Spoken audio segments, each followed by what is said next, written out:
خسته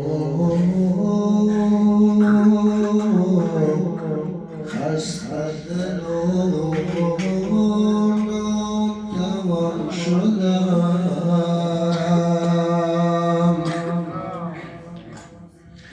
البته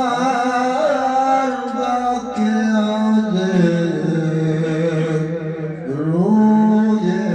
تو کردم جوان شدم شکر خدا که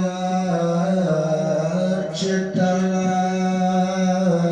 کردم از خدا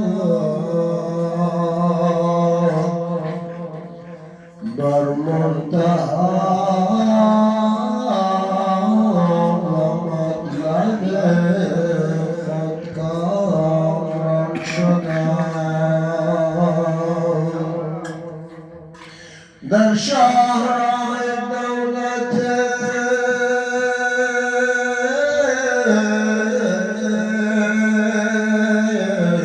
سرمد به تخت و با جام می به کام دل دوستان شدم از آن زمان که فتنه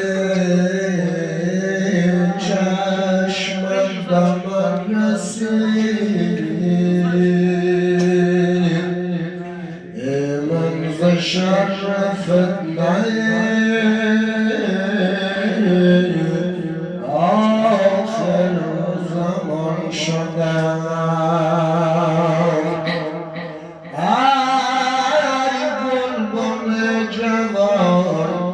بر دولت بخور که من در سایه تو بلبل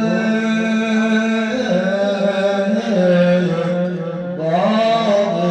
جنان شدم قسمت عدالتم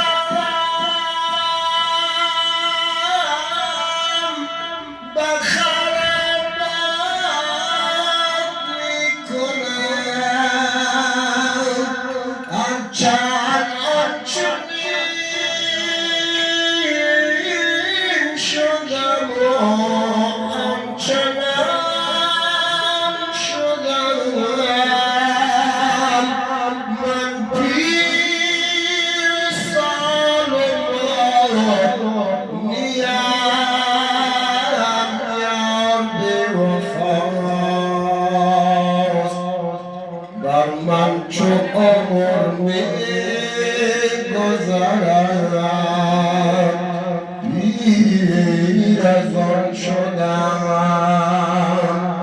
دوشم نبیدم